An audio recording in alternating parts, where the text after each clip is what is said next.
membaca surah Yasin dan juga kita akan membaca tafsirnya.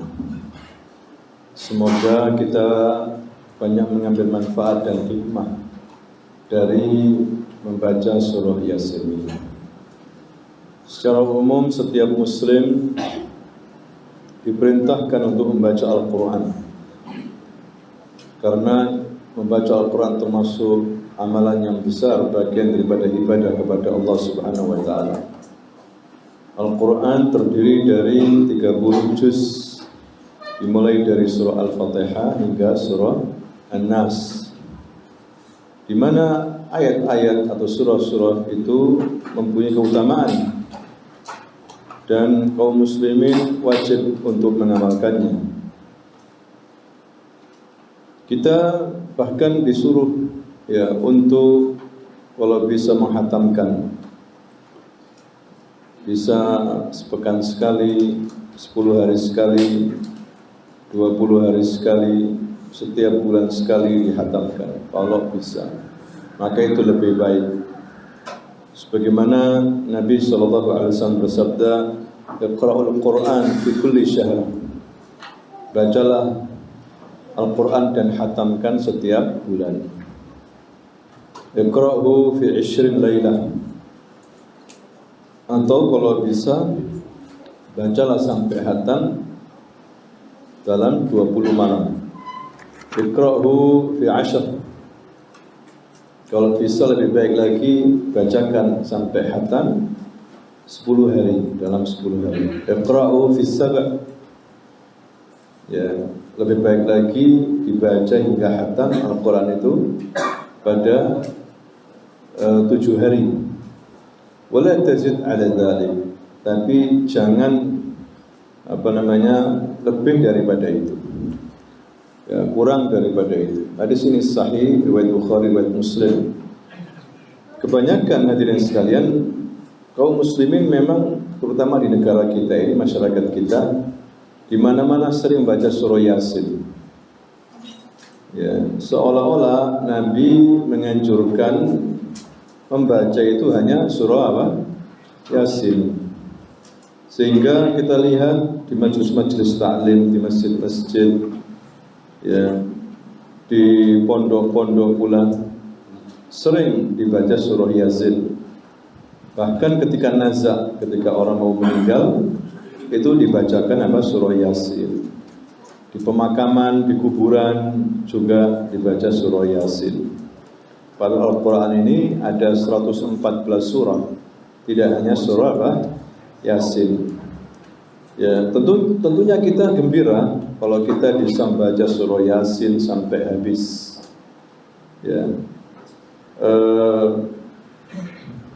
Makanya ada beberapa faktor-faktor umat Islam itu suka membaca surah Yasin.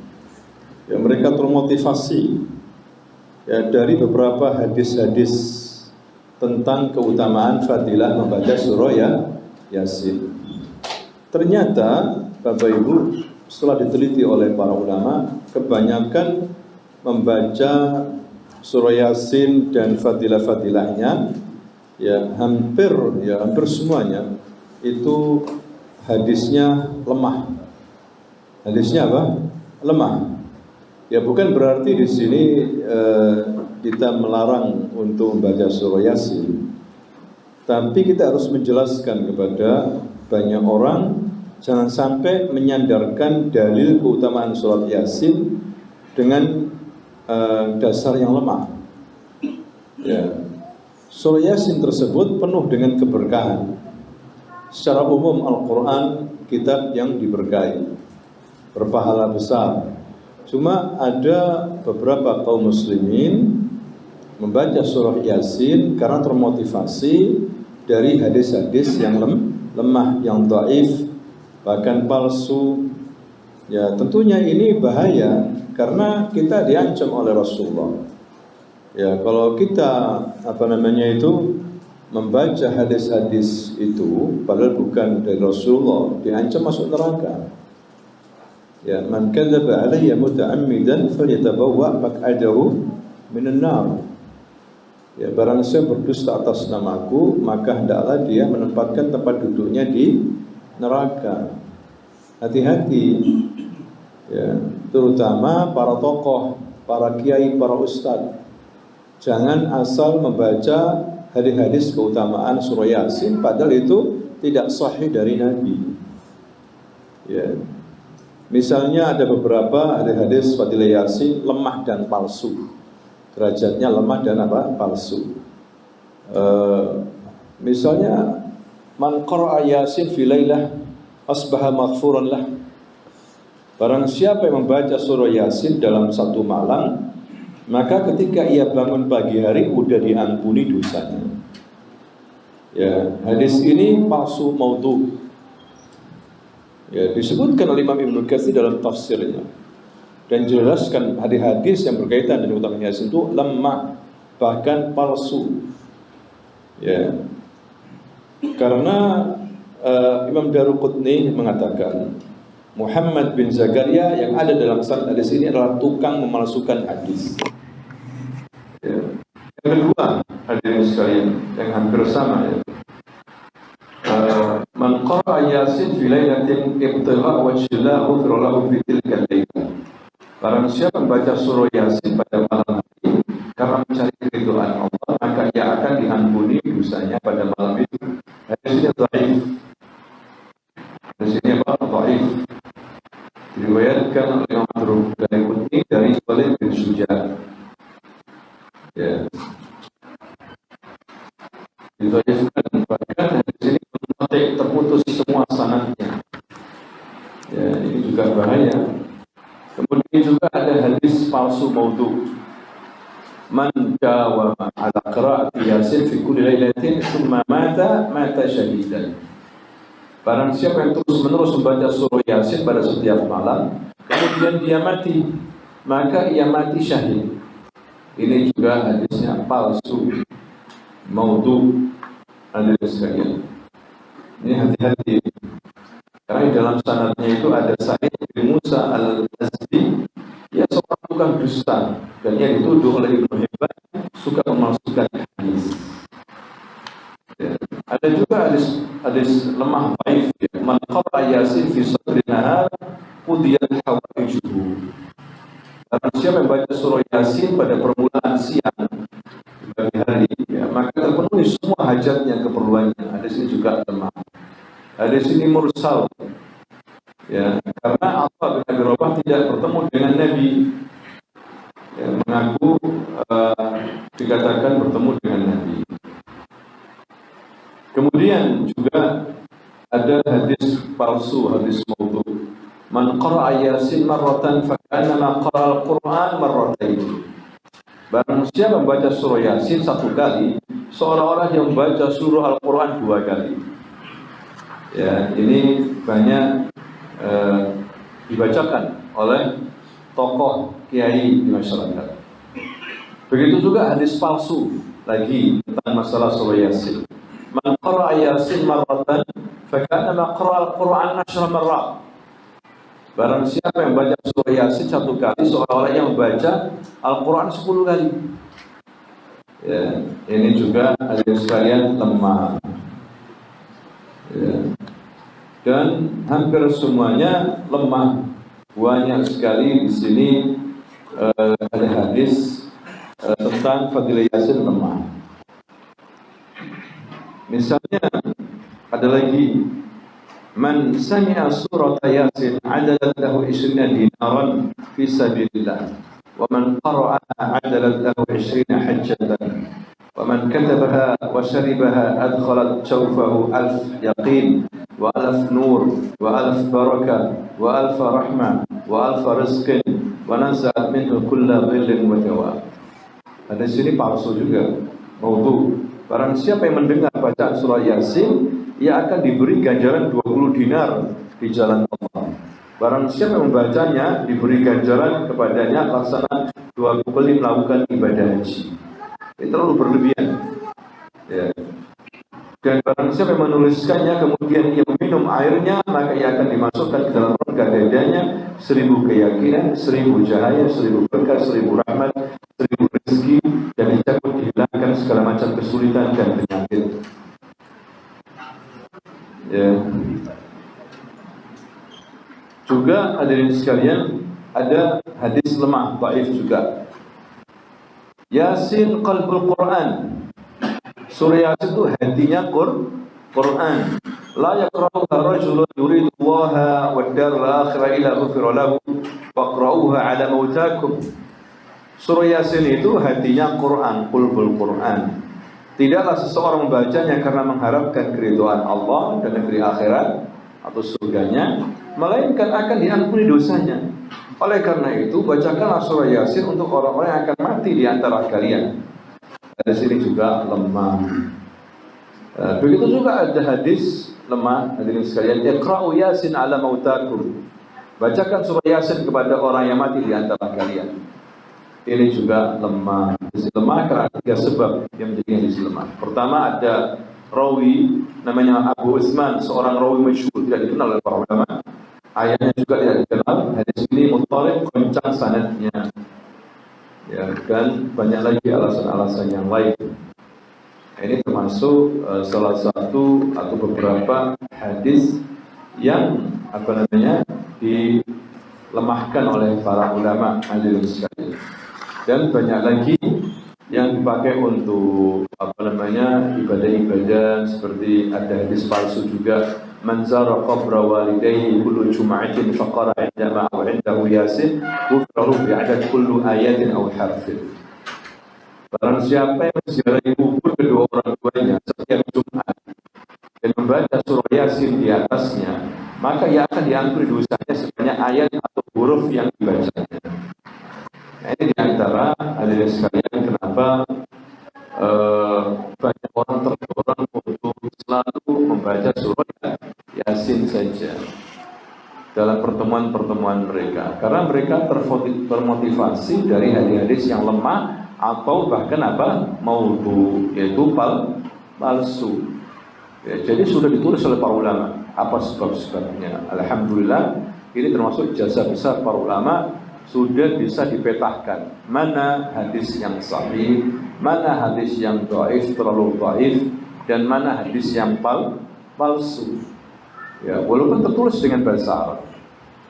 Jadi mudah sekarang juga untuk bisa kita meneliti, ya, melihat mana hadis-hadis yang sahih, mana hadis-hadis yang dhaif, bahkan sudah ada aplikasinya. Ya, tinggal kita klik saja, keluar sudah pernyataan ini hadis dhaif, hadis palsu, karena ada rawi begini-begini. Dalam kitab ini sudah dijelaskan oleh para ulama. Ya. Kemudian Bapak Ibu, mari kita sekarang membaca surah Yasin yang terdiri 83 ayat. Jadi banyak ulama, mayoritas ulama mengatakan surah Yasin termasuk Makkiyah. Makkiyah, diturunkan sebelum hijrahnya Nabi Muhammad sallallahu alaihi wasallam. Ulama ada mengatakan ada beberapa ayat yang Madaniyah, tapi hampir semuanya Makkiyah. Ya, hampir semuanya mengatakan apa? Makkiyah. A'udzu billahi minasyaitonir rajim. Bismillahirrahmanirrahim. Yasin wal Qur'anil Hakim. Innaka laminal mursalin ala siratim mustaqim. Ya. Berapa ayat ini? 4 ayat dulu ya. Bapak Ibu sudah selesai surah Yasin? Masa kalah sama kampung sebelah? Saya punya teman itu nggak bisa baca Quran, tapi hafal apa? Surah Yasin. Karena sering mengikuti pertemuan Yasinan. Suruh baca Quran nggak bisa. Demi Allah nggak bisa. Tapi suruh baca surah Yasin di luar kepala. Luar biasa. Ya.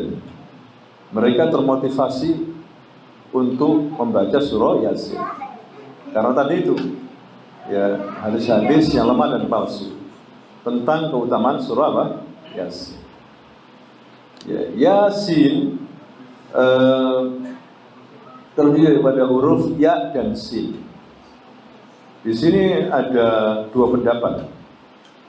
para ulama tentang huruf-huruf seperti ini banyak di dalam Al-Quran. Dimulai dengan huruf-huruf hijaiyah. Ya, Yasin, pendapat Ibnu Katsir dan ulama-ulama Ahlus Sunnah mengatakan tidak ada yang tahu kecuali Allah. Artinya kita serahkan kepada siapa? Allah. Alasannya apa? Karena huruf-huruf ini huruf bahasa Arab. Ya, huruf bahasa Arab itu jelas. Huruf bahasa Arab itu jelas, apalagi kalau disambung artinya sangat jelas sekali. Bapak Ibu. Tetapi ini tidak jelas. Huruf-huruf hijaiyah. Yasin. Maka tidak ada yang tahu kecuali Allah Subhanahu wa taala. Ya, karena tidak mempunyai arti. Ya, apa artinya? Tidak ada. Sin, tidak ada artinya. Siapa yang bisa? Pertanyaannya, kenapa Allah Subhanahu wa taala menurunkan huruf-huruf muqatta'ah, huruf-huruf hijaiyah seperti ini? Ya, pasti ada hikmahnya. Iya. Ya, di antara alasannya adalah para ulama di sini Allah ingin menantang orang-orang Quraisy yang pandai dalam syair, ya, sastra Arab.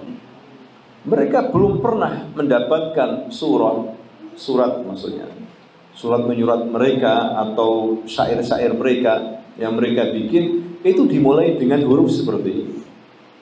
Kalau mereka mau menantang, Allah akan buktikan. Kenapa harus Yasin? Kenapa harus Qaf? Kenapa harus Alif Lam Ra, Alif Lam Mim, Kaf Ha Ya Ain Sad? Kenapa harus seperti itu? Ya, di sini tertantang orang Quraisy, tapi mereka lemah. Pernah nggak kalian menulis syair seperti itu dimulai dengan huruf-huruf ini? Kaget mereka. Nah, inilah namanya ijaz Quran. Melemahkan orang-orang bangsa Arab yang waktu itu tukang-tukang syair, sastranya tinggi sekali, hadirin sekalian. Pendapat yang kedua itu ada beberapa ulama yang mengira-ngira sendiri. Ya, huruf ya ini maksudnya ya, harful munada. Ya, huruf panggilan. Ya, sin maksudnya insan. Ya insan. Mengatakan begitu. Ya insan. Cuma ini lemah. Itu hanya mengira, tidak didukung dengan dalil. Maka pendapat yang kuat adalah pendapat yang pertama, ya kita serahkan saja kepada Allah, pasti ada hikmahnya. Ya, manusia tidak mampu untuk mengungkap itu. Ini juga dikatakan ayat mutasyabihat. Ya, sebagian ayat mutasyabih itu bisa diketahui oleh para ulama-ulama yang pandai. Tapi ada yang tidak ketahui, kita serahkan kepada Allah Subhanahu wa taala. Ya, yang kedua ada namanya muhkamat. Ayat apa? Muhkamat yang sudah diketahui sudah ayat muhkamat oleh orang-orang yang ngerti bahasa Arab. Ya, kalimat-kalimat biasa yang bisa difahami, bisa diterjemahkan. Maka ya kalimat ini, Yasin ini, ya kita serahkan sama Allah. Jangan diartikan, dibaca aja Yasin. Tapi kita yakin tidaklah Allah menurunkan ayat-ayat Al-Quran kecuali di situ ada apa? Hikmah, atau memang untuk menantang orang Arab. Hadirin sekalian. Nah, itu yang paling benar tentang masalah ini. Ya. Kemudian berikutnya wal Qur'anil Hakim. Wa di sini waw qasam. Waw qasam, yakni artinya sumpah. Kalau dibaca demi, ya, Al-Qur'an yang penuh dengan hikmah. Al-Hakim yakni hikmah. Wal Qur'anil Hakim.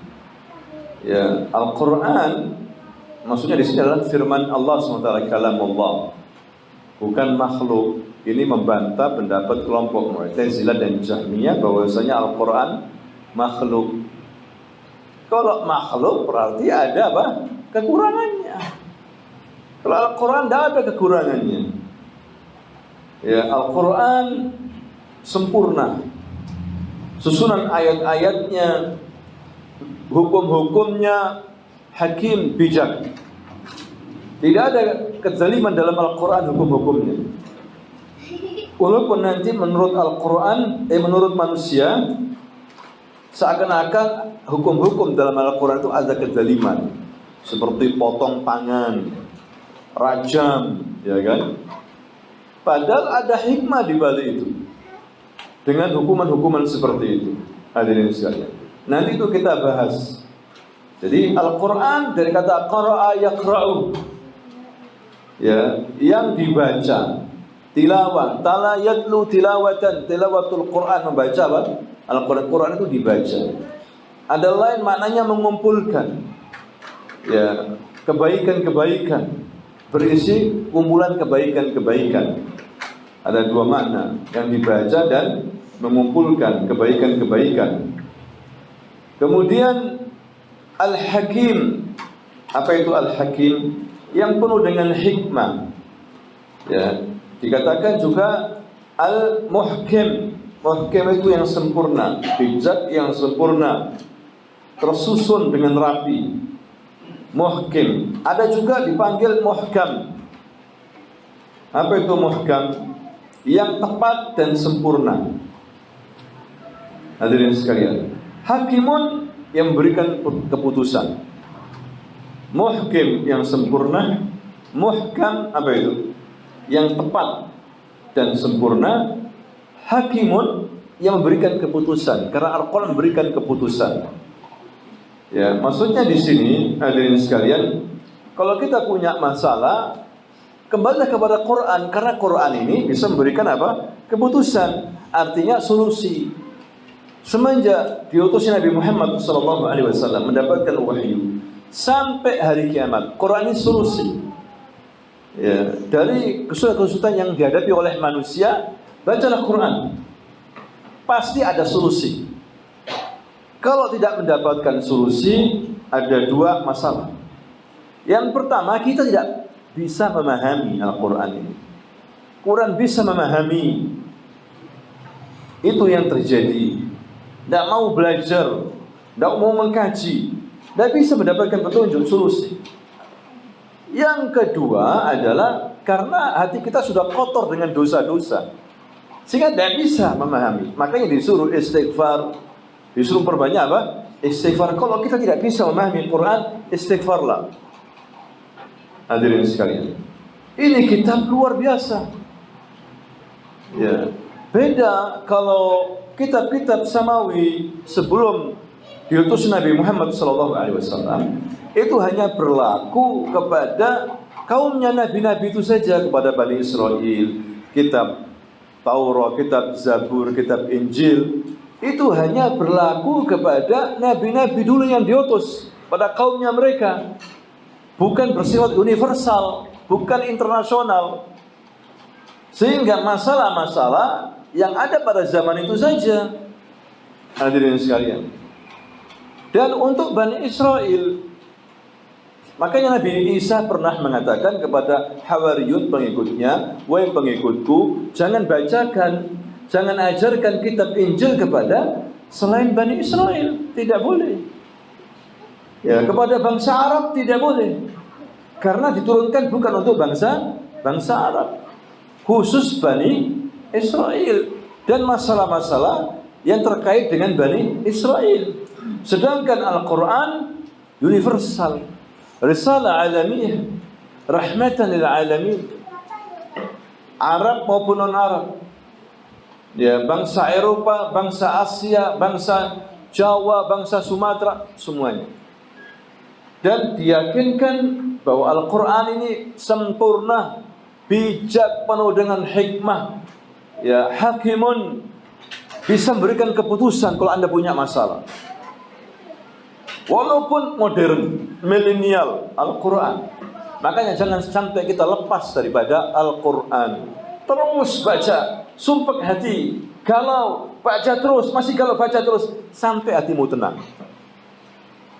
Ya. Orang kalau baca Quran gak tenang, ya kurang banyak bacanya. Perbanyak lagi sampai tenang. Insyaallah. Kitabun mubarak. Allah mengatakan seperti kitabun mubarak, ini kitab diberkahi. Kalau kita baca Quran diberkahi. Harta Anda berkah, walaupun sedikit berkah. Ya. Keluarga Anda berkah. Kesehatan Anda berkah, semua berkah. Usaha Anda berkah. Baca Quran. Kita ini gak ada keberkahan karena kurang membaca apa? Al-Quran. Hadirin sekalian. Makanya dikatakan di sini wal Qur'anil Hakim. Allah ini bersumpah tentang suatu objek, menunjukkan pentingnya objek itu. Kalau ada sumpah tentang objek itu gak penting, buat apa? Sia-sia sumpah. Buat apa? Karena Quran ini azim, barakah, maka Allah bersumpah. Dan tidak ada suatu hidayah, hadiah yang paling besar yang Allah berikan kepada hambanya kecuali Quran. Lainnya manfaat besar juga, roh, ya kan? Apalagi tenaga, matahari, laut, ikan, tumbuh-tumbuhan, manfaat. Tapi Al-Quran lebih daripada itu. Makanya Allah bersumpah wal Qur'anil Hakim wa qasam. Sebagaimana orang-orang Quraisy bersumpah apa? Wallata wa Uzzah. Apa itu? Demi Lata wa Uzzah. Kenapa orang Quraisy bersumpah? Karena dianggap Lata wa Uzzah itu agung, padahal tidak agung. Jangan bersumpah yang tidak agung. Lata wa Uzzah itu kita dorong jatuh remuk. Gak agung kok disumpah. Keliru. Kalau sumpah itu yang apa? Yang agung. Allah bersumpah. Kalau kita bersumpah harus menyebut nama Allah. Mengatakan wallahi, billahi, tallahi, wa rabbul Ka'bah. Itu macam-macam sumpah yang harus kita ucapkan. Tidak boleh kita demi langit dan bumi, demi lautan, demi bintang-bintang di langit. Tidak boleh. Itu syirik. Man halafa bi ghairillah faqad asyraf. Barang siapa yang bersumpah dengan menyebut nama selain Allah, maka syirik. Tapi kalau Allah bersumpah, itu kehendak Allah. Allah kalau bersumpah tentang sesuatu, berarti sesuatu itu perlu kita pikirkan, perlu kita cerna. Karena apa yang disumpahkan Allah itu penting. Wal asr, apa itu? Demi masa. Masa ini penting. Modal kita waktu dunia ini, waktu ini, hadirin sekalian. Kalau kita nggak bisa gunakan waktu, hancur kita ini. Waktunya terbatas. Jangan disia-siakan. Apalagi umur kita ini sudah kurang sepertiga lagi misalnya. Kurang 5 tahun lagi. Siapa yang tahu umur manusia? Cepat gunakan dengan amal kebaikan. Waktu wal asr wal duha wal fajr. Ini sumpah. La uqsimu bihadzal balad. Negeri Mekah, begitu pentingnya Mekah ini. Gak penting gimana? Tiap hari orang datang umroh, untuk tawaf, untuk umrah, hadirin sekalian, seluruh dunia. Kok gak datang ke kota-kota yang lainnya? Hanya Mekah. Berarti ini bukan negeri biasa. Manba'ul wahyu, tempat turunnya apa? Wahyu. Dilahirkan di situ Nabi Muhammad sallallahu alaihi wasallam. Ya, jadi Allah bersumpah wal Qur'anil Hakim, demi Al-Qur'an yang isinya penuh dengan hikmah-hikmah, pelajaran, kesempurnaan, ketepatan dan keputusan-keputusan. Makanya Allah berfirman fa in tanaza'tum fi syai'in farudduhu ila Allahi war Rasul. Jika kamu berselisih, kembalikan kepada Allah, kepada kitabillah. Ada solusi, hadirin sekalian. Kitab Allah Subhanahu wa taala. Jadi di sini hikmah, ya, hikmah ini bisa jadi karena penyusunannya. Setiap ayat saling berdampingan dengan satu sama lain, saling berhubungan. Makanya kita harus banyak membaca Al-Quran. Ya, seperti Allah berfirman, "Hafidhu 'ala salawati was salatil wusta wa qumu lillahi qanitin." Ya, peliharalah salat-salatmu dan peliharalah salat wusta, itu salat asar. Dan berilah untuk Allah dalam salatmu itu dengan khusyuk. Ya. Ayat ini siapnya redaksi ayat-ayat tentang masalah hitungan. Hadirin sekalian. Kemudian juga mengandung hikmah dalam semua hukum-hukumnya. Semua ketetapan hukumnya itu adil, sesuai dengan fitrah, sesuai dengan akal sehat. Yang bunuh dibunuh. Ini manfaat, kelihatannya kejam. Keluarganya akhirnya merasa tenang. Bunuh orang di penjara, nggak sampai 3 tahun keluar. Coba keluarga korban ini marah enggak? Enak saja, pembunuh anak saya, perkosa anak saya, dihukum 5 tahun, jalani hukuman 2 tahun, kemudian apa? Keluar. Boleh. Makanya sering ribut di pengadilan. Tidak adil hakimnya, apalagi kena suap. Ya. Al-Quran adil hukum-hukumnya, hadirin sekalian. Begitu juga potong tangan, orang mencuri dipotong tangan. Ini bagus sebagai efek jerah. Masyarakat aman. Mencuri masuk penjara, nggak sampai setahun keluar. Mencuri lagi, hadirin sekalian. Coba kalau potong tangan, mikir 1000 kali. Tangan saya yang kiri sudah hilang, mencuri lagi, hilang lagi tangan sebelah kanan, nggak bisa minum akhirnya saya. Ya kan, cerah. Hadirin sekalian, yang mencuri yang banyak itu koruptor masuk penjara. Terkadang penjaranya mewah. Penjaranya apa? Mewah. Terkadang bisa berkunjung, bisa pergi ke mall. Ya. Masyarakat kita akhirnya seperti itu. Karena tidak berhukum dengan hukum Al-Quran. Tidak adil hukum manusia ini, hadirin sekalian. Hukum wad'i. Hukum yang diletakkan oleh manusia-manusia. Penuh dengan kezaliman, tidak keadilan. Kalau Quran itu adil. Ya, Quran itu apa? Adil, hadirin sekalian. Yang ketiga, hikmah dalam gaya bahasanya. Ya. Kadang Quran bernada keras ayat-ayatnya, terkadang bernada apa? Lembut. Ya, Anda kalau cerita tentang Nabi Hud bersama kaumnya, kaum 'Ad, bagaimana mereka diazab oleh Allah. Ya, kaum Samud, kaumnya Nabi Saleh, azab yang sangat pedih. Tapi Anda beda ketika membaca surah Yusuf, penuh dengan kelembutan, kasih sayang, cerita yang indah, hadirin sekalian. Makanya Allah mengatakan, nahnu naqussu 'alaika ahsanal qasas. Kami akan ceritakan kepadamu ya Muhammad ahsanal qasas, sebaik-baik apa? Cerita. Luar biasa cerita Nabi Yusuf. Hiburan bagi Nabi Muhammad sallallahu alaihi wasallam. Makanya kata para ulama, kalau kamu hatimu lagi susah, baca surah Yusuf sampai habis. Niscaya hatimu akan gembira setelah merenungi dan membaca surah apa? Yusuf. Terkadang ada gaya-gaya bahasa yang keras, ada yang lembut, ada yang pertengahan. Kadang teguran-teguran. Luar biasa Al-Quran, hadirin sekalian. Baca Al-Quran ini. Ya, maka kita akan barakah hidup kita ini. Jangan khawatir dikelilingi oleh malaikat, hati menjadi tenang. Banyak keutamaan orang baca apa? Al-Quran. Khairukum man ta'allama Al-Quran wa 'allamah. Sebaik-baik kalian orang yang belajar Quran dan apa? Mengajarinya. Orang yang hafal Quran dikasih mahkota nanti oleh Allah Subhanahu wa taala. Mahkota. Bangga orang tuanya kalau bisa hafal apa? Al-Quran.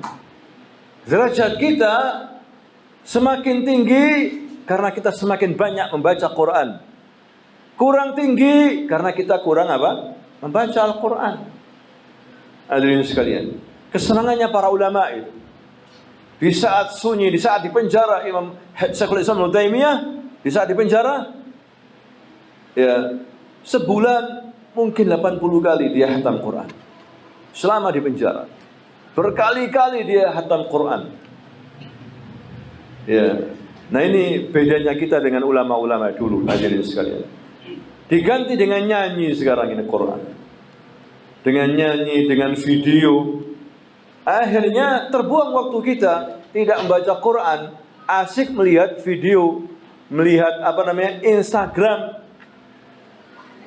ya, mendengar nyanyian, sengaja sama setan. Banyak penyanyi itu kaya-kaya, banyak uangnya, sehingga anak-anak sekolah kita bagaimana ya supaya jadi penyanyi itu, terus lupa Al-Quran sudah. Hadirin sekalian, ini kekuatan umat Islam Al-Quran ini. Inna Allah yarfa' bihadzal Quran aqwaman wa yad'u bihil akharin. Allah mengangkat derajat suatu kaum, suatu bangsa umat Islam dengan Al-Quran. Kalau mereka perhatian sama Quran, wa yad'u bihil akharin, dan merendahkan suatu kaum, suatu bangsa dengan Al-Quran, karena mereka tidak perhatian sama Quran, rendah akhirnya. Hadirin sekalian, makanya Allah mengatakan bersumpah, wal Qur'anil Hakim, demi Al-Quran yang penuh dengan hikmah. Hadirin sekalian, kemudian berikutnya, innaka laminal mursalin, innaka, sesungguhnya engkau ya Muhammad salah seorang dari rasul-rasul. Di sini ada dua penekanan. Pertama pakai huruf inna, harfu taukid. Inna, sesungguhnya, betul-betul sesungguhnya. Kemudian la, ada tambahan la, bukan la nafi, bukan la tidak, la, betul-betul juga, sesungguhnya kamu ya Muhammad betul-betul, benar-benar dari bagian para rasul. Mursalin jamak dari mursal, rasul jamaknya rusul. Bukti maksudnya apa di sini? Maksudnya adalah bahwa Muhammad itu bagian dari para rasul-rasul yang telah diutus sebelumnya. Allah telah mengutus 315 rasul, terus 124.000 nabi, ya. Dan yang terakhir diutus yang paling mulia nabi. Kemudian paling mulianya kitab, yang membawa juga paling mulianya malaikat, yaitu malaikat apa?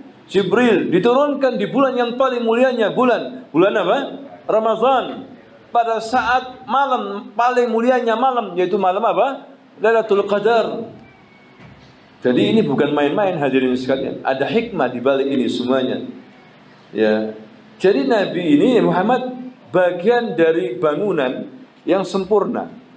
Ibaratnya kata Nabi, ini bangunan udah disusun, ada satu bata yang belum masuk di situ. Maka Nabi mengatakan, fa ana labina wa ana khatamun nabiyyin. Akulah bata itu, sehingga menjadi sempurna bangunan itu, tidak goyah. Dan akulah penutup para nabi, para rasul. Makanya Allah menegaskan, innaka laminal mursalin. Kenapa taukid? Penekanan, ada dua huruf itu, ya, satu inna, satu la. Kalau dibaca bukan panjang, panjang keliru, ya, innaka la minal mursalin, berarti kamu bukan seorang apa? Rasul. Keliru, innaka la minal, gitu, la minal, innaka la minal mursalin. Kenapa ditekan betul-betul kamu seorang rasul ya Muhammad? Karena orang Quraisy mengatakan apa? Anta lasta minal mursalin. Kamu bukan rasul ya Muhammad. Allah tegaskan di sini bahwa Muhammad itu rasul. Tanda-tandanya sudah banyak. Tanda sebelum kenabian, sebelum kelahiran, tanda setelah kelahiran, apalagi dikasih mukjizat setelah menjadi apa? Rasul. Bukan sembarangan ini. Diutus Nabi Muhammad, dilahirkan Nabi Muhammad ini. Kalau ada orang saya ngaku rasul, baru bangun tidur ngaku rasul, nggak ada dasarnya, nggak ada tandanya, ngaku rasul, pendusta ini. Mana tanda-tandanya? Sebelum lahir, setelah lahir, asal ngaku nabi, ngawur, nggak taunya miring memang. Ya, kena jin, ngaku apa? Rasul. Azan. Ya, silakan azan. Ini baru 3 ayat.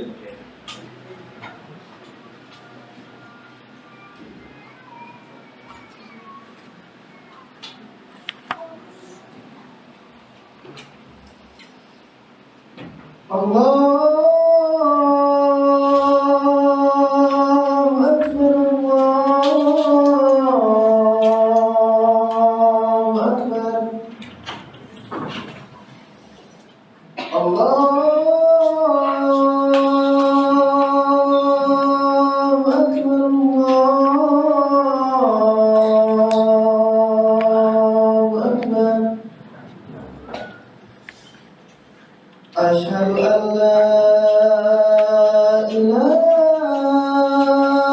إلا الله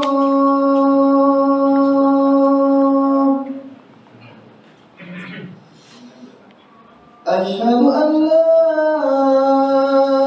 إله إلا الله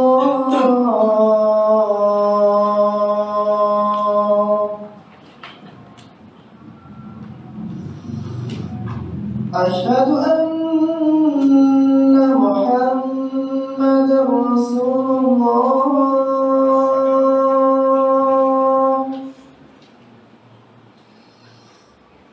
أشهد أن محمدا رسول الله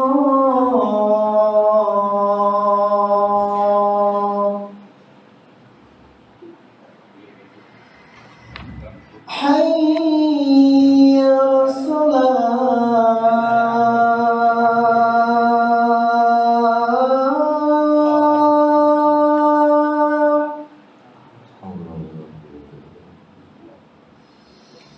حي على الصلاة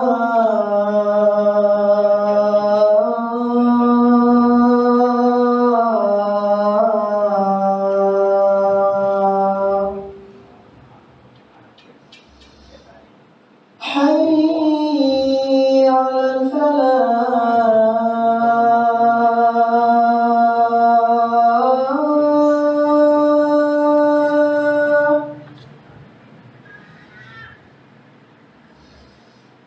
حي على الفلاح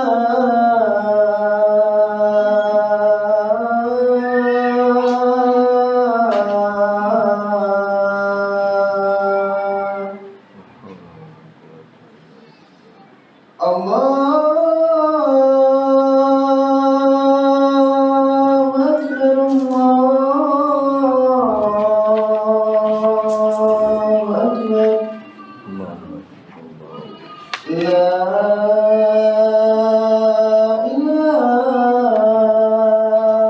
إلا الله لا إله إلا الله اللهم صل على محمد.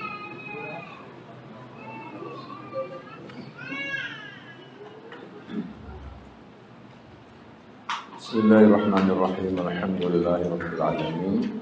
Wassalatu wassalamu ala asyrafil anbiya'i wal mursalin nabiyina Muhammadin wa ala alihi wa sahbihi ajma'in. Amma ba'du. Ikhwani wa akhwati fillah, rahimakumullah. Para jemaah yang dimuliakan Allah Subhanahu wa taala. Jadi terusannya ayat ini, innaka laminal mursalin. Penekanan, sesungguhnya kamu ya Muhammad benar-benar ya dari rasul-rasul yang berada di atas jalan yang lurus, ala siratim mustaqim. Sudah dibuat penekanan, penegasan bahwa Muhammad memang seorang rasul dari rasul-rasul yang telah diutus sebagai penutup para rasul dan para nabi. Kemudian tambah lagi sama Allah, ala siratim mustaqim, ditegaskan bahwa yang dibawa oleh seluruh para nabi itu jalan yang lurus. Ikuti jalan nabi. Kalau kita nggak mengikuti, kita akan sesat, disesatkan sama setan. Akhirnya kita niru jalan-jalannya apa? Setan. Hadirin sekalian, ini pentingnya Allah mengutus para nabi, para rasul, terutama kita sebagai umatnya Nabi Muhammad sallallahu alaihi wasallam, suruh mengikuti jalannya Nabi Muhammad sallallahu alaihi wasallam. Ini nanti banyak manfaat. Ya, apalagi ditegaskan sama Allah dalam surah yang lain, surah Asy-Syura ayat 52-53. Wa innaka latahdi ila siratal mustaqim. Sama, sungguhnya kamu Muhammad benar-benar memberikan petunjuk kepada jalan yang lurus. Ya, siratallah alladzi lahu ma fis samawati wa ma fil ard. Ya, itulah jalan Allah, ya, yang kepunyaannya lah segala apa yang ada di langit dan ada yang di bumi. Ya, jadi ini jalan yang lurus, jalannya Allah, di mana Allah itu sebagai pencipta kita yang menciptakan langit dan bumi. Jadi bukan main-main ini. Ya, perlu kita agungkan. Kalau selain Allah tidak agung, hadirin sekalian. Apalagi manusia. Ya, manusia mati lagi, sudah mati, kemudian diagungkan kuburannya, dimintai. Nah, ini tidak boleh, ini salah jalan. Ya, dimintai, datang ke kuburan para wali, mengatakan, ya wali fulan, ya Syekh Abdul Qadir Jilani, ya Syekh Dasuki, tolong saya. Datang ke kuburan Rasulullah, ya Rasulullah, tolong saya. Lah, tidak boleh diagungkan. Yang diagungkan itu hanya Allah Subhanahu wa ta'ala, terutama dalam kita memohon sesuatu yang manusia tidak mampu. Hadirin sekalian, yang ada itu penghormatan yang tidak berlebihan, tidak apa-apa. Ya. Kemudian Allah tegaskan, ala siratil mustaqim. Nabi kita ini di atas jalan. Sirat itu jalan yang lurus, yang tidak berbelok-belok. Ya, hadirin sekalian, jalan yang baik, itu namanya apa sih? Sirat. Mustaqim itu artinya sempurna, jatuh sempurna, dan semakin meluas, bukan semakin menyempit. Jadi apa yang dibawa oleh Nabi ini sebagai solusi, ya, meluas. Masalah apapun ada pada yang dibawa oleh Nabi ini, solusinya ada di dalam Islam. Makanya Allah mengatakan, wa ma arsalnaka illa rahmatan lil alamin. Tidaklah kami mengutus kamu ya Muhammad kecuali sebagai apa? Rahmat bagi alamin. Dan yang dibawa juga rahmat, Al-Quran, rahmat. Berlaku untuk kapan saja itu. Ya, bukan hanya waktu zaman dulu, zaman sekarang pun. Kalau diterapkan, makmur umat manusia ini, bangsa-bangsa akan makmur menerapkan apa? Al-Quran. Ini kitab suci yang dijaga sama Allah Subhanahu wa ta'ala. Ya, bukan sembarangan ini, hadirin sekalian. Sampai dikatakan oleh Nabi, kalau kamu gak baca, gak perhatian, mati kamu, hancur kamu. Ya, tersesat kamu. Baca ini Al-Quran ini. Ya, jadi kalau kita semakin dekat dengan Quran, maka kita akan mulia, hadirin sekalian. Gunakan waktu khusus setiap hari untuk membaca Al-Quran, mengajarkan Quran untuk anak-anak kita. Ya, mengajarkan Quran untuk anak-anak kita. Ini adalah amanah. Anak-anak ini, hadirin sekalian, jangan sampai tidak mengenal apa? Al-Quran. Jadi ini penekanan. Karena apa? Karena orang-orang kafir Quraisy menuduh Nabi ini bukan Rasul. Ya, wa yaqulul ladzina kafaru lasta mursalan, dalam surah Ar-Ra'd ayat 43 itu. Berkatalah orang-orang kafir itu, kamu bukan Rasul Muhammad. Kamu bukan apa? Rasul. Jadi ini ada tuntutan, hadirin sekalian. Allah ingin menegaskan. Karena tadi itu ada beberapa penolakan, ada 3 fase di sini. Bisa jadi orang itu mengingkari Nabi, mengingkari Rasulullah. Ya. Atau yang kedua, bisa jadi dia itu ragu. Muhammad ini Rasul enggak ya? Muhammad ini. Orang seperti ini harus diyakinkan bahwa Muhammad Rasul. Ya. Sedangkan orang yang mengingkari tadi itu harus diyakinkan. Buktinya banyak kalau dia seorang Rasul. Hadirin sekalian. Ya. Berapa banyak yang masuk Islam ini? Bukan orang bodoh-bodoh, orang pintar-pintar. Masuk apa? Islam. Umar bin Khattab itu termasuk satu orang kafir Quraisy yang pintar membaca, pintar menulis. Dia itu masuk Islam bertahap sebetulnya.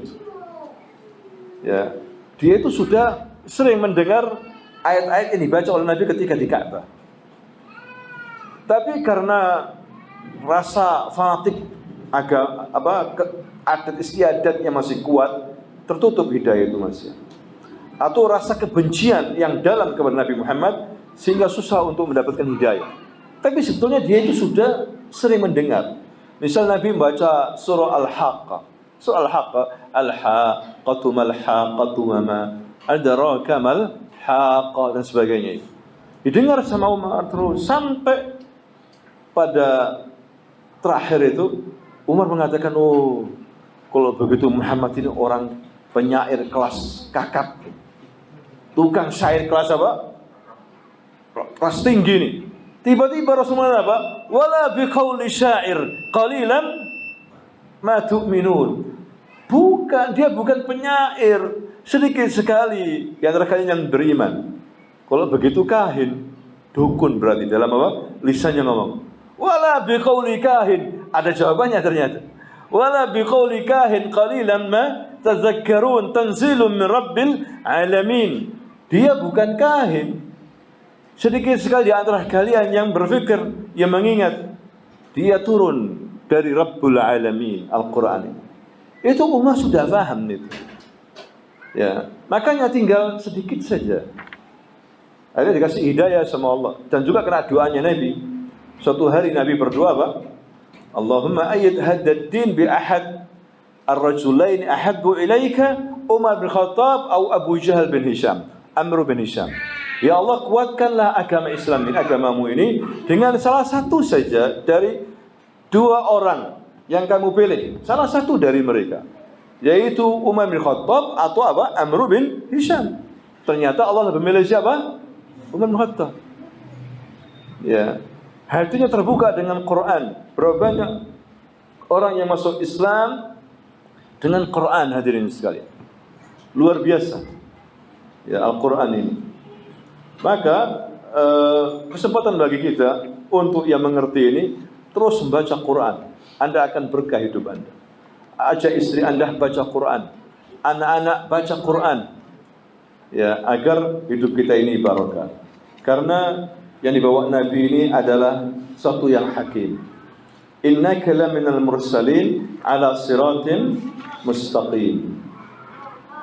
Ya. Jadi hadirin sekalian, kesimpulannya dari 4 ayat ini, yang pertama adalah penjelasan bahwa Al-Quran itu tidak seorang pun dari umat manusia ini yang mampu mengadakan hal ini serupa dengan Al-Quran, tidak mampu. Walaupun orang Arab Quraisy yang terkenal ahli sastra seluruh dunia, ya, tidak akan mampu. Yang tiap tahun mengadakan sayembara syair, bukan main-main nih. Ya. Yang menang ditaruh di Ka'bah. Apa? Syair itu. Tidak mampu berbicara tentang Al-Quran. Ingin mencoba untuk mengalahkan, tidak mampu. Karena memang dia datang dari Allah Subhanahu wa taala, kalamullah. Ya. Kemudian yang termasuk manfaat lain adalah keagungan Al-Quran ini. Sampai Allah bersumpah tentang Al-Quran. Ya, gak main-main. Makanya Anda kalau bersumpah jangan main-main. Ya, terhadap suatu hal yang besar. Allah juga bersumpah terhadap suatu hal yang besar. Kalau orang-orang kafir bersumpah menyebut nama setan mereka, Tuhan mereka, ini gak agung, bukan apa yang besar. Patung dibuat sumpah, ya, patung itu. Nabi kan pernah waktu dakwah jahriyah, betul-betul Nabi ini dituduh oleh masyarakat Quraisy dakwanya nggak sejuk. Dakwanya nggak sejuk. Karena ada orang sekarang ini panggilan ustadz yang sejuk. Karena ada ustadz yang nggak sejuk. Ini parameternya apa ya? Kalau ngajak untuk perang, memberontak pemerintah itu nggak sejuk. Dikit-dikit ngajak apa? Perang, beli senjata, itu nggak sejuk. Tapi ngajak ke tauhid, ngajak untuk sholat ibadah itu sejuk. Ya, jadi parameternya apa? Parameter masyarakat. Masa dai menurut masyarakat? Hadirin sekalian. Nabi dituduh nggak sejuk. Jadi orang-orang kafir Quraisy ini sudah geram dengan apa yang dilakukan oleh Nabi ini dakwain. Mendatangi pamannya Abu Thalib. Ya Abu Thalib, kamu ini orang mulia di antara kami, tokoh kami. Tapi sayang ibnu akhik, anak saudaramu ini, keponakanmu ini, membawa sesuatu yang besar, amrun azim, sabda alihatana. Dia ini mencaci maki Tuhan-Tuhan kami. Wa dhallala aba'ana.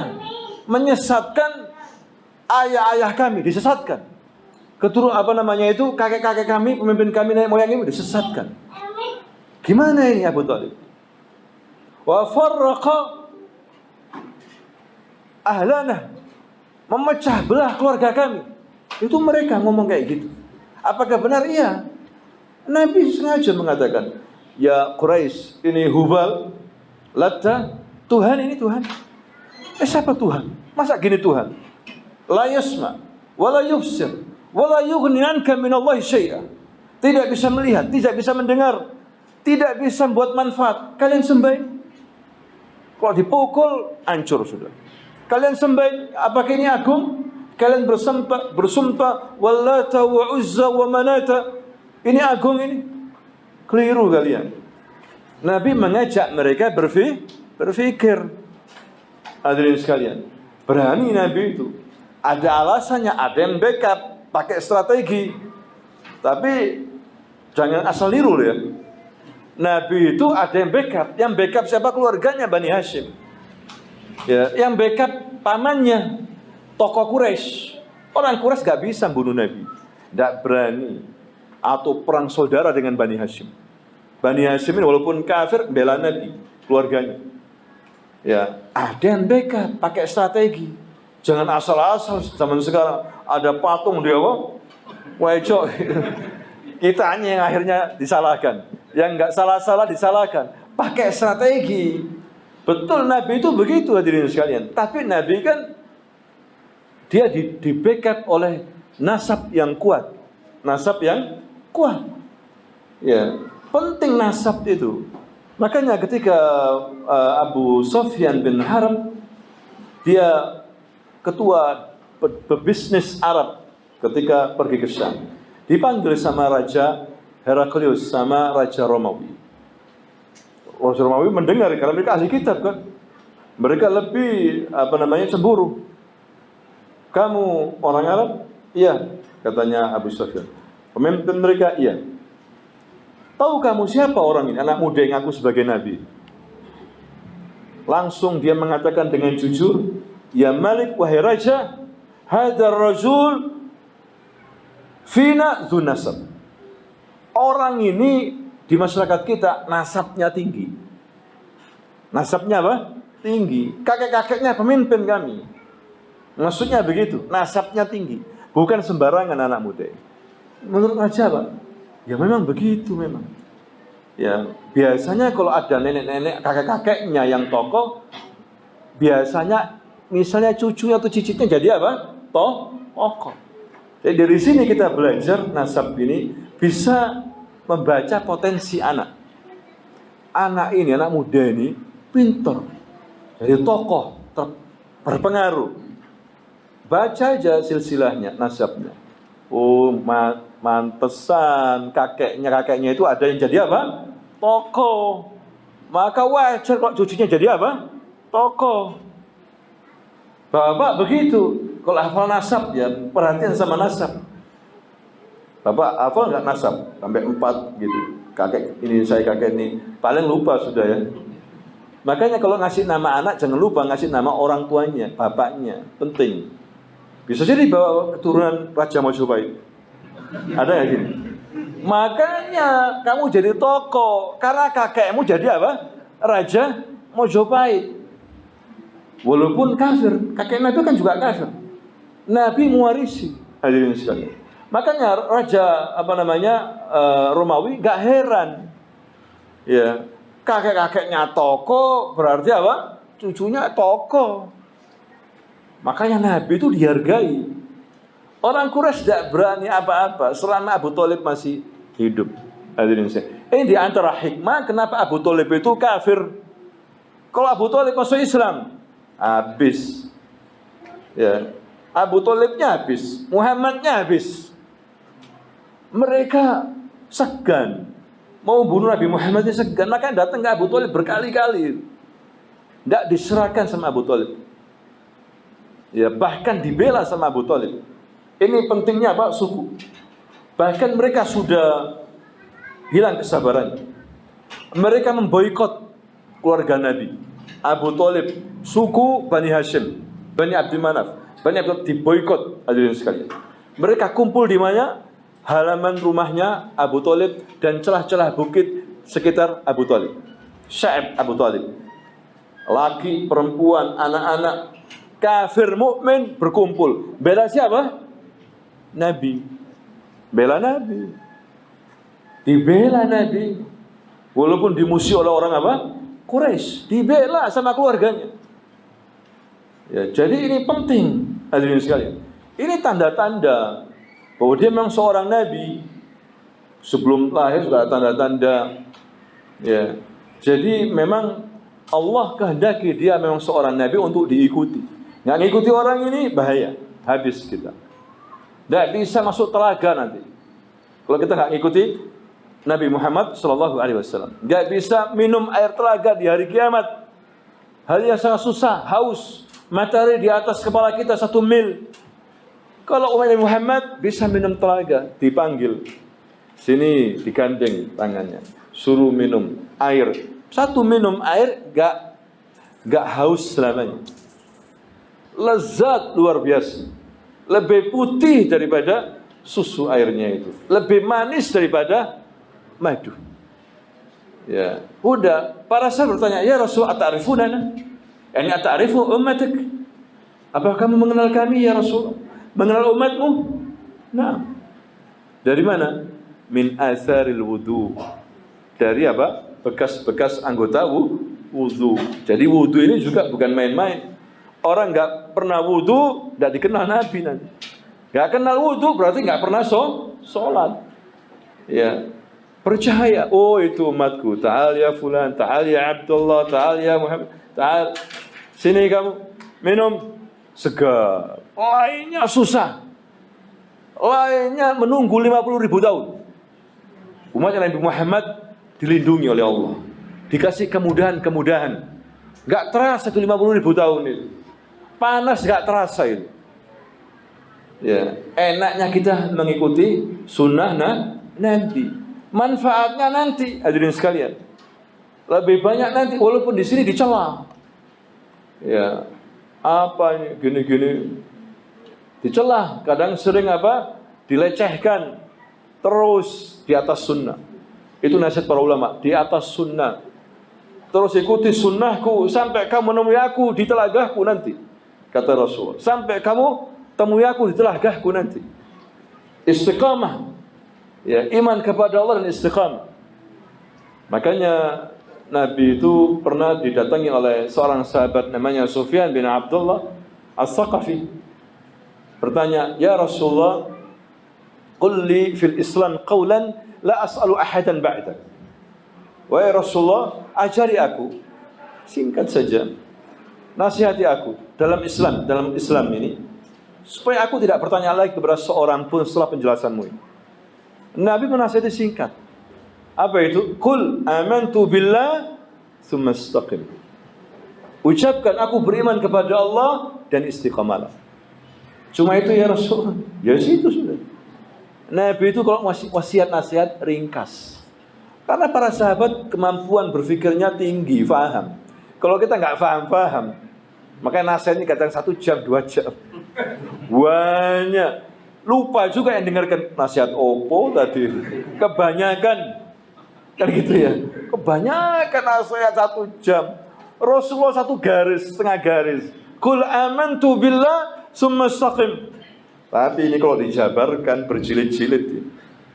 Kalau dikupas berhari-hari ini. Amantu billah, iman dan tauhid. Istiqamah 2 poin. Tapi kalau dijabarkan enggak selesai hadirin sekalian. Luas, iman itu luas. Intinya iman itu rukun iman yang 6. Tapi ada cabang-cabangnya. Lebih daripada 70 cabang.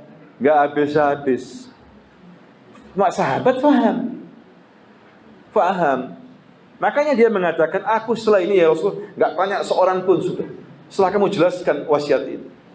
Gitu wasiat Nabi ini. Hadirin sekalian. Nah itulah mudah-mudahan bermanfaat.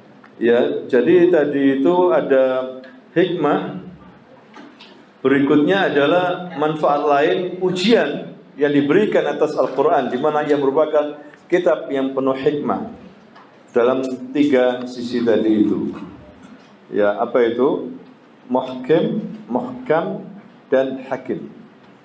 Muhkam itu sempurna, muhkam itu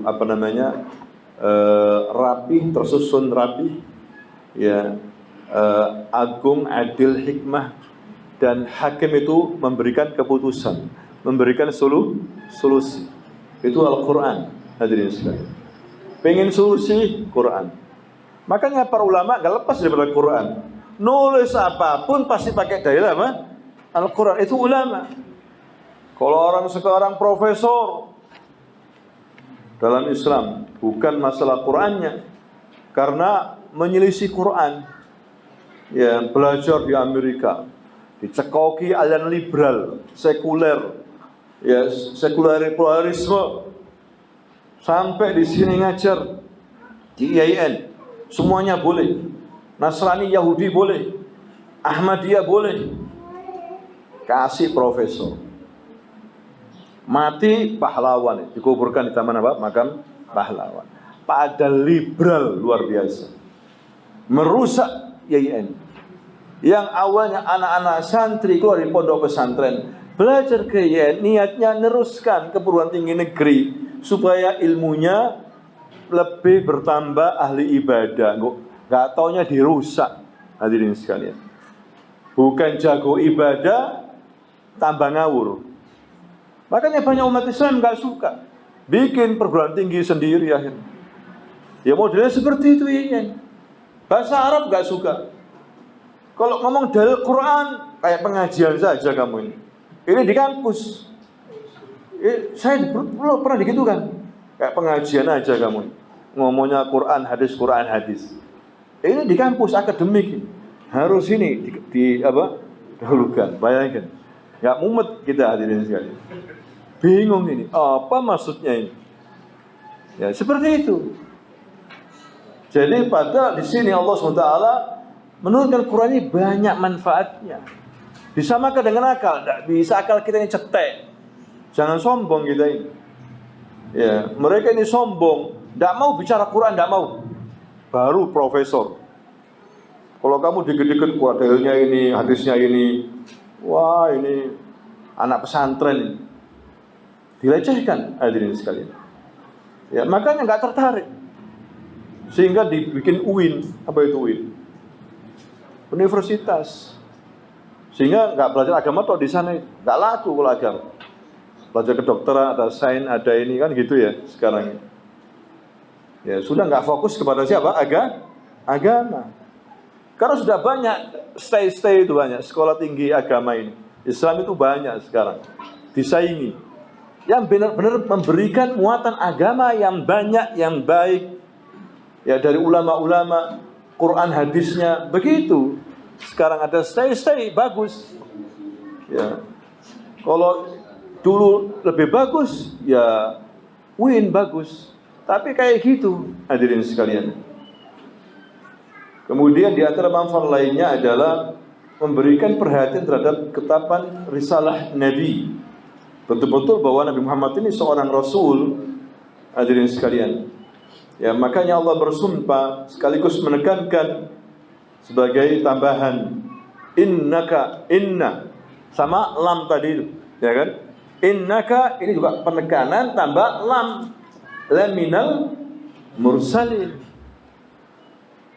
Kemudian juga ketetapan risalah Nabi Muhammad. Oleh karena itu barang saya mengiranya berarti dia kafir karena dia telah mendustakan Allah Rasulnya ilmu ijma' kaum muslimin. Ya.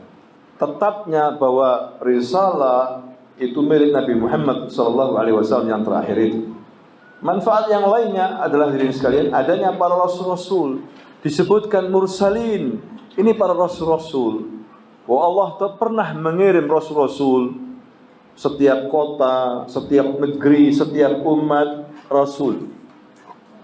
Karena ini gak ada alasan dari kiamat, ya Allah jangan siksa saya.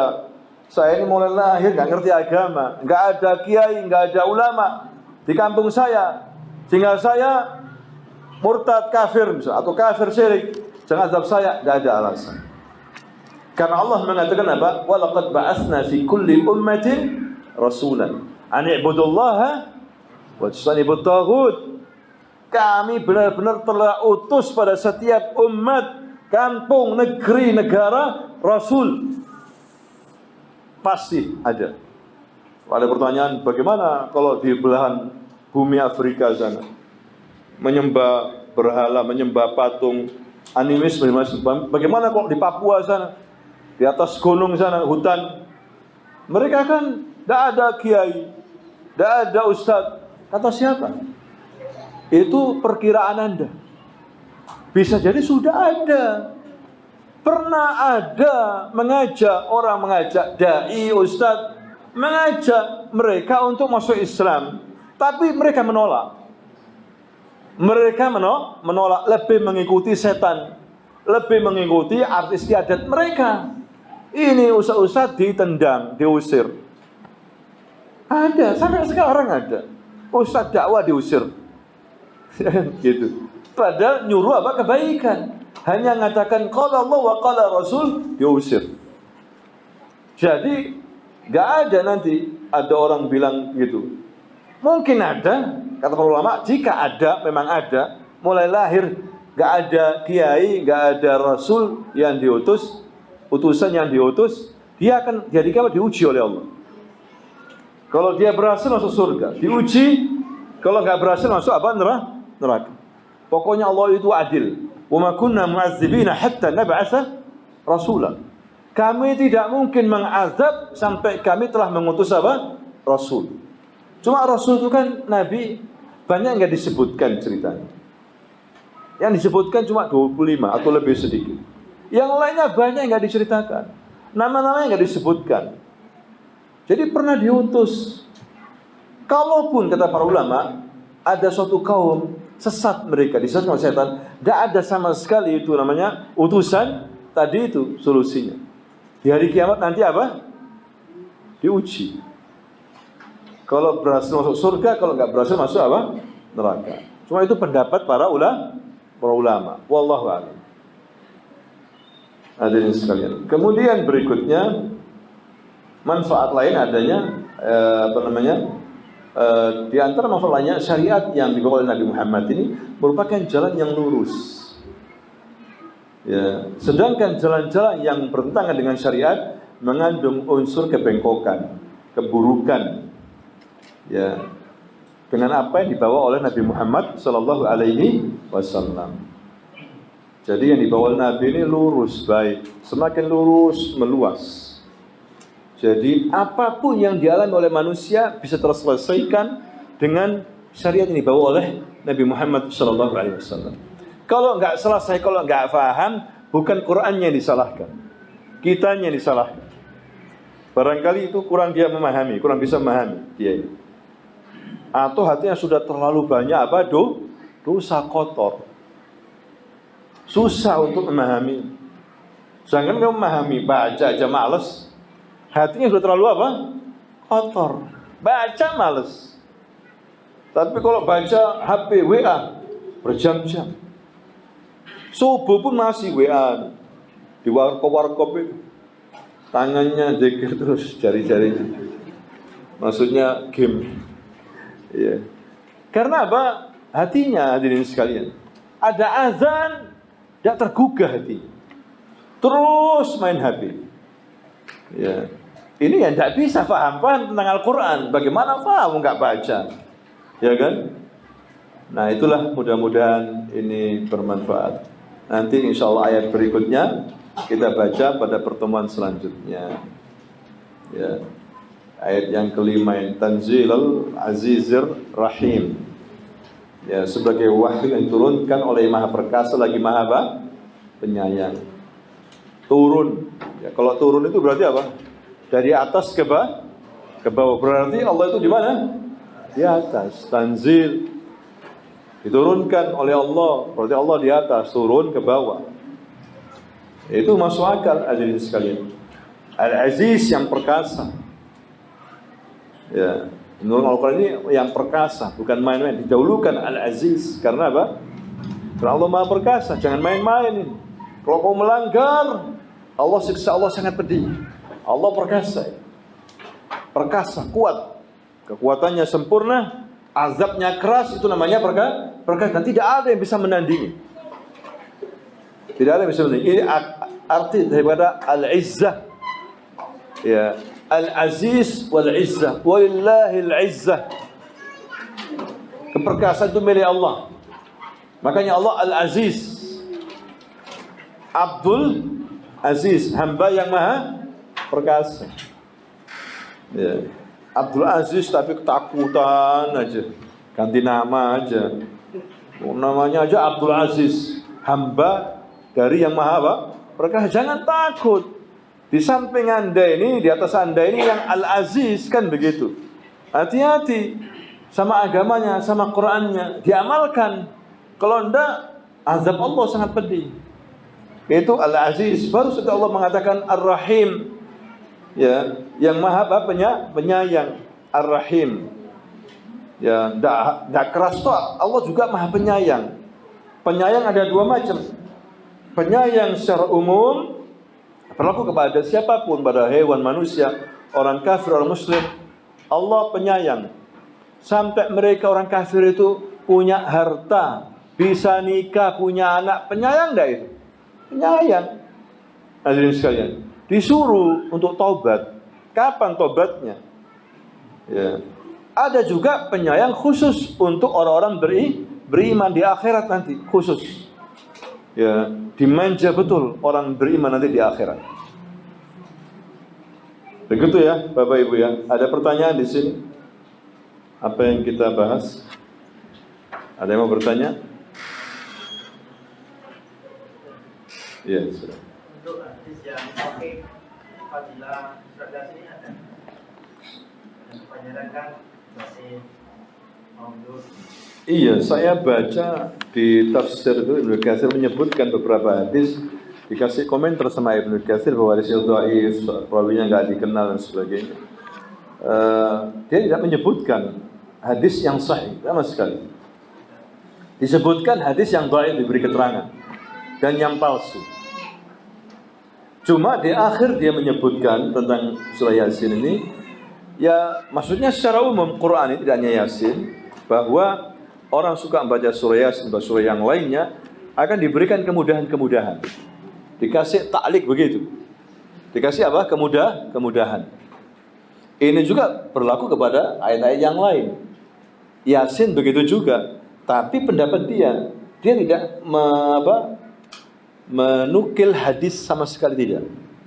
Dia pendapatnya seperti itu. Kalau memang dibaca dengan ikhlas, insya Allah akan dimudahkan kalau dia punya masalah. Tapi pendapat dia tidak didasari dengan apa? Hadis. Sedangkan hadis yang dia bawakan, dia dhaifkan. Ya, dengan pendapat para ulama. Bahkan ada juga yang mengatakan para ulama semua hadis tentang keutamaan Yasin dhaif atau palsu. Dhaif atau apa? Palsu. Wallahu a'lam. Ya, banyak dari situ. Kalau memang ada yang mengatakan sahih, ya silahkan, nanti diperiksa, mudah. Untuk sementara ini yang ada itu apa? Kalau enggak dhaif, maudhu, palsu. Wallahu a'lam. Bukan berarti baca surah Yasin tidak boleh, bagus tadi itu ya. Cuma jangan bersandarkan dengan hadis-hadis tadi itu. Surah Yasin luar biasa artinya, tauhid surah Yasin. Ya, makanya kalau bisa juga kita hafalkan surah Yasin. Apalagi masyarakat kita banyak yang hafal surah apa? Yasin. Walaupun tidak bisa baca Quran pun bisa apa? Hafal surah Yasin. Kan dia bilang, saya mulai kecil dengarkan surat Yasin, bagaimana enggak hafal? Cuma saya baca, tidak pernah saya belajar ini. Tapi sekarang tidak bisa baca Quran. Terakhirnya meninggal. Ya, meninggal. Tapi hafal surat Yasin di luar kepala. Gitu. Wallahu a'lam. Ya, ada lagi? Ya. Mencikapi istilah ulama dalam mengawal yang paling utama mungkin ini ya, kurun subuh begini ya.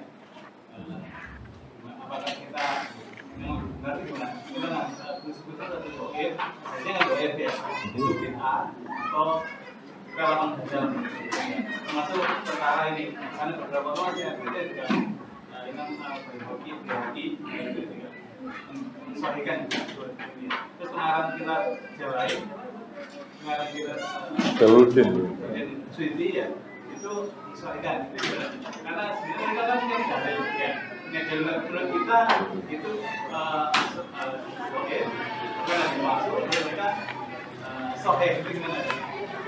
Iya, jadi di sini gini, ringkasnya para ulama itu, kalau ada hadis dhaif, ada yang menguatkan yang sahih, maka terangkat ini. Jadi boleh kita amalkan.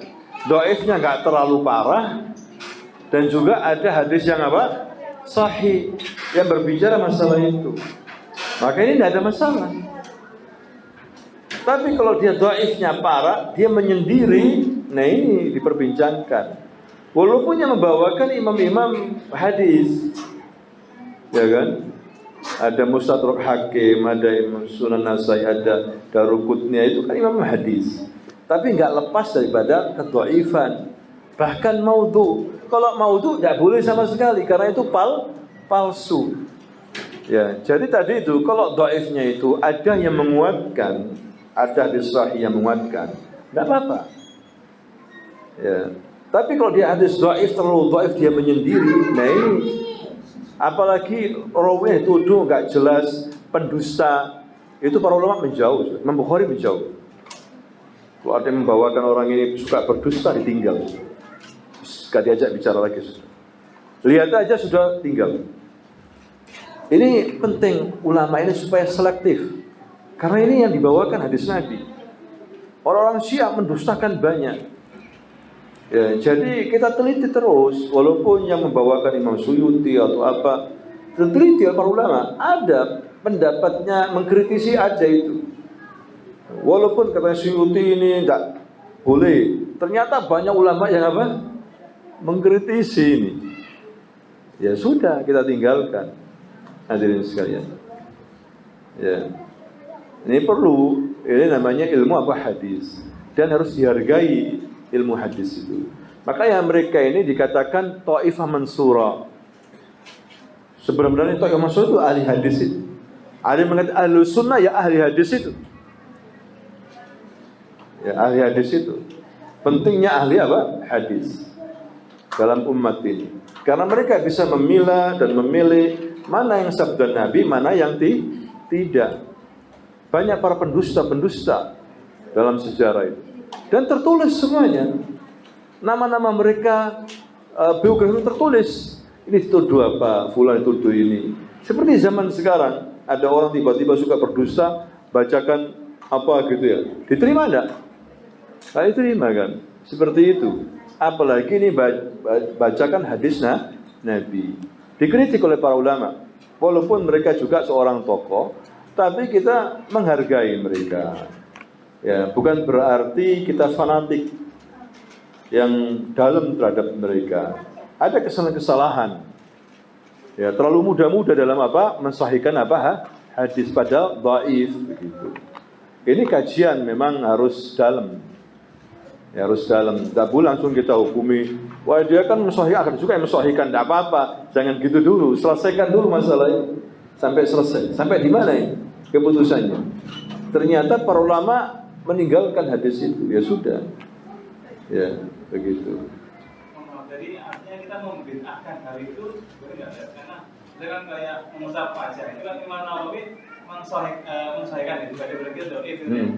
Karena judulnya sikap kita terhadap khilaf ya dan ulama itu kan ya. Apa kita langsung itu akan kunut syukur? Itu apa kita langsung menghukumi itu adalah bid'ah, gitu kan ya? Musab bid'ah. Kemudian ini apakah kalau kunut itu kan khilafnya itu panjang ya. Karena Nabi juga pernah kunut masalahnya dalam hadis sahih. Tapi kunutnya nggak subuh saja. Tapi Nabi pernah apa? Kunut. Sehingga bid'ahnya nggak terlalu berat. Ada yang mengatakan nggak boleh dibid'ahkan dulu kunut itu. Ya, karena Nabi pernah apa? Kunut. Yang dipermasalahkan hanya kunut subuh. Bagaimana ini? Begitu. Ada yang Ibnu Taimiyah dan juga Ibnu Katsir banyak bawakan dalam tafsirnya juga panjang lebar masalah kunut subuh ini. Perselisihannya adalah ada hadis yang mengatakan karena Rasulullah SAW yaqnutus subuh hatta faraqal haya. Nabi itu melaksanakan kunut subuh sampai mati. Nah ini diperselisihkan di sini. Para ulama mengatakan hadis ini lemah. Ya dan banyaklah. Tapi kita tidak boleh terlalu keras dalam masalah kunut apa? Subuh. Kalau nggak setuju ya silahkan nggak kunut. Ya kalau mau kunut ya silahkan. Dia punya dasar. Ada juga di Bulughul Maram itu ada seorang bertanya kepada ayahnya, wahai ayah, engkau hidup di zaman Nabi dan sholat di belakangnya. Umurmu panjang, hidup di zaman Abu Bakar dan sholat di belakangnya. Zaman Umar begitu juga.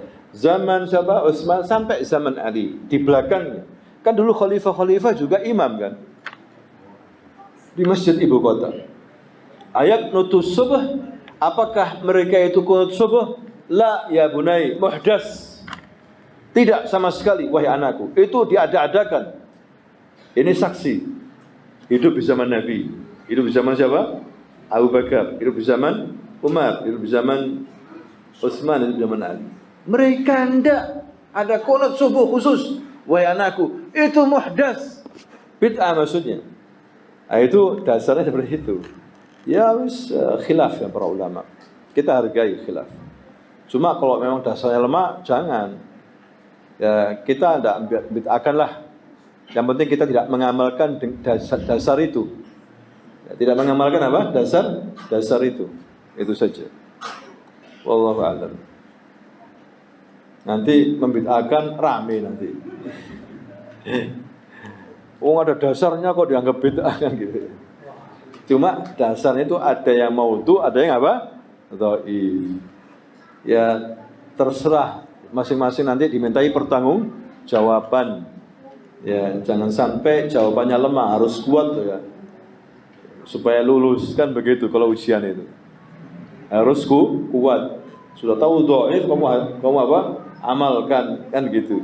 Mana pikiranmu itu? Kan tanya gitu nanti. Pokoknya siap-siap masing-masing kan? Ya, dimintai pertanggungjawaban. Begitu. Makanya disuruh belajar supaya nanti bisa menjawab. Ya. Subhanakallahumma wa bihamdika asyhadu an la ilaha illa anta astaghfiruka wa atubu ilaik. Assalamualaikum warahmatullahi wabarakatuh.